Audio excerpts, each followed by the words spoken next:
Alright, I'm gonna make it this one right. Keep on saying good morning or keep on saying good day. Magandang tanghali pala kasi ang upload pala nito 12 noon.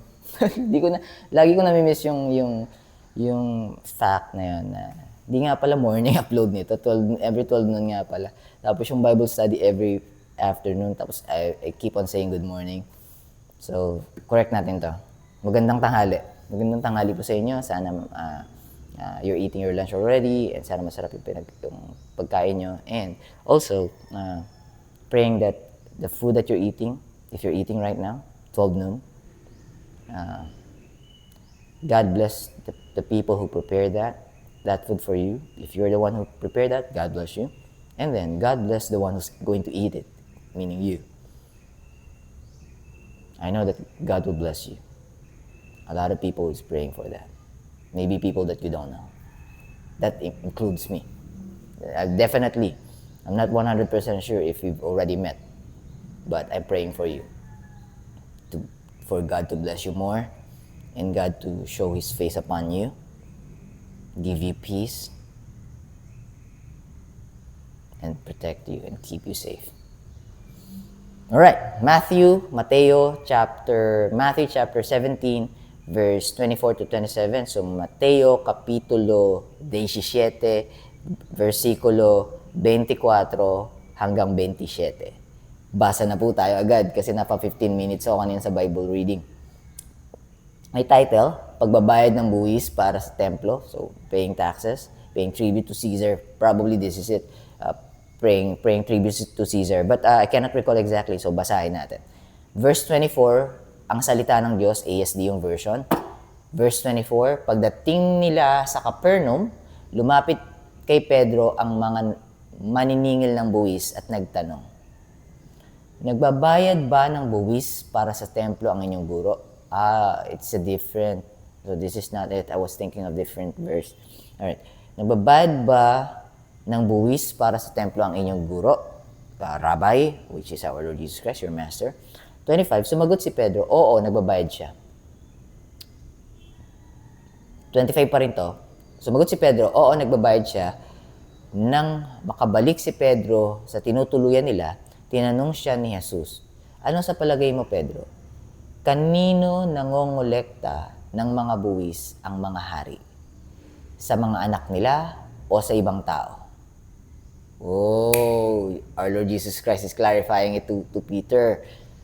Ang ganda nung tanong, no? So, yung ama ba, magko-collect ba siya ng buwis sa anak niya? O sa ibang tao? Actually, hari pala. Yung mga hari. Hindi yung ama. Ang example pala yung hari. Ulitin natin. Kanino mangongolekta ng mga buwis ang mga hari? Sa mga anak nila? Di naman masyadong malayo yung sinabi ko because yung hari may anak pa rin naman yun. So yung hari ba mangongolekta sa mga anak niya or sa ibang tao, sa nasasakupan niya? Alright. Verse 26, tingnan natin sagot ni Pedro. Sumagot si Pedro, sa ibang tao po. Sinabi ni Jesus, kung ganoon, nangangahulugan na hindi kailangan magbayad ng buwis ang mga anak. Sons of God, children of God, sonship. If we accept that our Lord Jesus Christ is our Lord and God and our one and only Savior, this is the deeper meaning of it. If you accept Jesus Christ as your Lord and God, it means you now believe and accept that whenever God said that He saved you, He already did. Because you understand that He is God and He can do whatever He said He's going to do. He's omnipotent, meaning can do everything that He wanted to do. Everything that He wanted, everything that He thinks is about to do, He can do. So He promised that if you believe me, that I can save you, I already did. Just the mere fact that you're believing in Him sincerely and genuinely that He can save you, He already did. He's just waiting for you to accept that fact that you're not God, JB, you're not God, and then you're surrendering the Godship unto me. Now you believe that I am God and I've saved you, I already did. Your eternal life that is coming from me has been imputed unto you, and you have it already. So it's just a matter of time. Now endure. Now the endurance is God is talking about the hardship that we will go through while we're still living here on earth, walking with Christ, to pick up our own cross and follow Him. Because God knows here on earth, a lot of people will judge you. Because a lot of people who judge you, they are of this world. But because you accept that our Lord Jesus Christ is your one and only Savior, aka you are now accepting me as the one true God and not yourselves, you can never give yourselves eternal life. You can never create your own universe. You can never create your own earth. You can never give yourself immortality. Now you accepted, you surrendered your Godship, and you understand, I've tried to be a God of myself, but now I've realized I could never. Now, you are the one true God. You're the only God. Please save me. And God will tell you, I already did. I'm just waiting for you.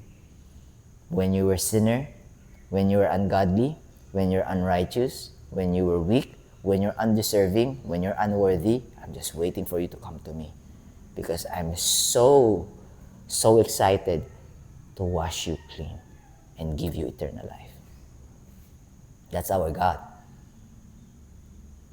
Come unto me, all ye that weary. Come unto me, all you that labor and heavy laden, and I will give you rest. That's the rest that our God is trying to give you, but you haven't heard it yet truly.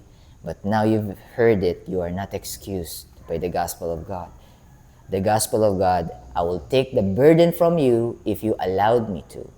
Now, if you agreed that I am your God and you're asking me to save you, I already did. You are now saved, past tense. But let me just continue reading. It's already 7 minutes. Sumagot si Pedro sa ibang tao po. Verse 26 po ito. Sinabi ni Jesus, kung ganoon, nangangahulugan na hindi kailangan magbayad ng buwis ng mga anak. Magbuwis ang mga anak. 27, last verse. Ngunit, kung hindi tayo magbabayad, baka sumama ang loob nila sa atin. Kaya pumunta ka sa lawa at mamingwit. Ibuka mo ang bibig ng unang isdang mahuhuli mo at makikita mo roon ang perang sapat na pambayad sa buwis nating dalawa. Kunin mo ito at ibayad sa mga mangongolekta ng buwis para sa templo. So what God is telling here is, actually he said it before. Different passage, different verse, different probably book. I cannot recall it exactly. Actually, I think it's here as well in Matthew. I just can't recall exactly. Give unto Caesar what is of Caesar, or what is due to Caesar, and give unto God what is of God. So dito, sinasabi ng Panginoon, tama ka. Sa ibang tao, mangongolekta ng buwis. Sa mga anak, hindi. Pero, para wala silang masabi, total naman, pang makamundong bagay naman yan, bigay mo sa mga mangongolekta na mga bagay sa mundo. Oh, ganda nun. Ako, ang lalim.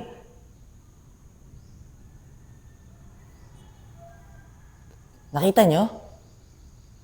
Grabe. Sabi ni Lord, whatever you're getting here on earth will stay here on earth because they are of this world, because they are of earth. What does it mean? Don't cling unto those material things. Oh my, subtly, yun yung tinuturo ng Panginoon. Cling on heavenly things because you deserve it. If you're of God, you're not of this world and you're of heaven. Meaning you're bound to heaven. Your final destination is in heaven. So the things you're getting here on earth, it is not for you.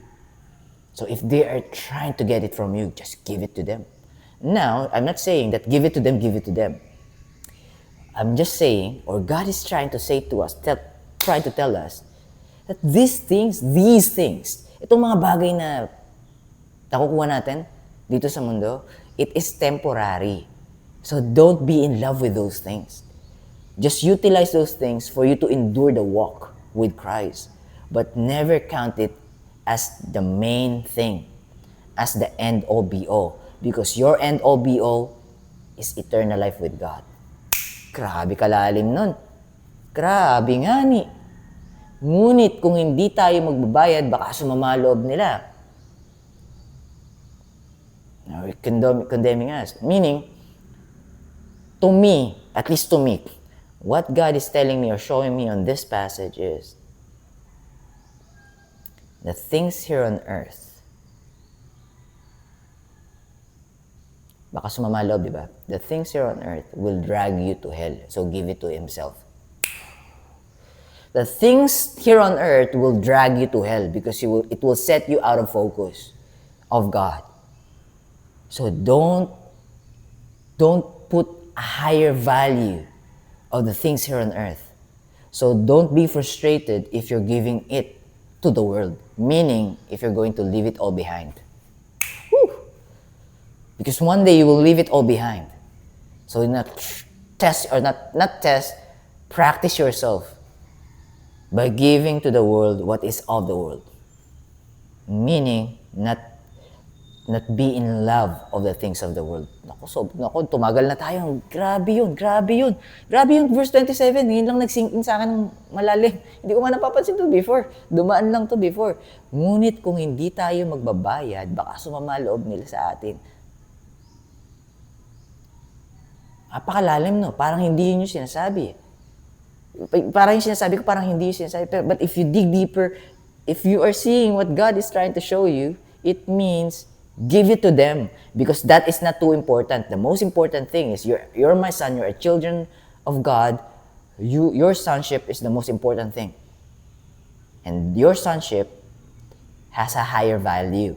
Because you are not of this world, you are now of heaven. And what's in heaven is more precious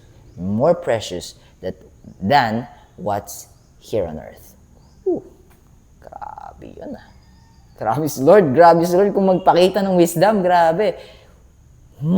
Grabe. Now, give it to them. Mamingwit ka, kung ano makuha mong pera, give it to them. Give it to the tax collector. Give to the world what is of the world. Yan, paulit-ulit na ako. But kailangan natin emphasize. Grabe ka, Lord.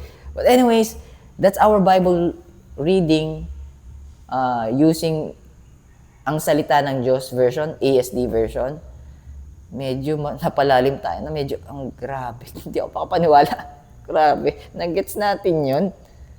Grabe.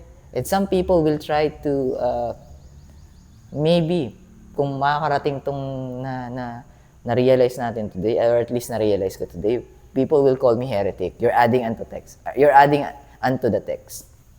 Yeah. But here's the thing. Am I getting closer to God by the revelation of God unto me? Or am I running away from Him? The answer is I'm getting closer to Him because it does make sense. T-shirt, mic, cell phone, shoes, clothing, money on my pocket, all temporary. Now tell me if I'm telling the truth or not. If I pass away, I will leave it all behind. So what's the use? What's the value of those things? I'm going to give it to the world because I'm going to leave it behind to this world with Satan. And I will not let these material things to drag me to hell. That is what God is telling Peter and us. For the word of God is quick and powerful and sharper than any two-edged sword, piercing even to the dividing asunder of soul and spirit and of the joints and marrow, and is a discerner, nakakapagpaunawa yung salita, and a discerner of the thoughts and intents of the heart. Now, look at my intents. Look what's inside my heart. Am I running towards God or am I running away from God? Now listen. Test the spirit. John chapter 1 verse 4. First John chapter 4 verse 1. First John chapter 4 verse 1. Test the spirit if it's of God. Whoever who proclaims Christ Jesus is our Lord, they are of God. Now, listen. Oh my, I'm extending again. But listen carefully. Those who proclaim that Jesus Christ is our Lord and Savior, that only points you to our Lord Jesus Christ and not to yourselves, meaning not your good works, but only Jesus Christ alone as a reason of your salvation, my salvation, they are of Christ. Meaning, giving all the glory to God and not a single ounce of glory unto yourselves, unto JB, unto myself. No ounce, no value, no percentage of glory will be embedded or be imputed unto me. Everything, every number of that percentage, 1 to 100%, is all due to Christ, our Lord Jesus Christ, our one and only Savior. God bless you. Keep safe. I'll be seeing you soon. Bye for now.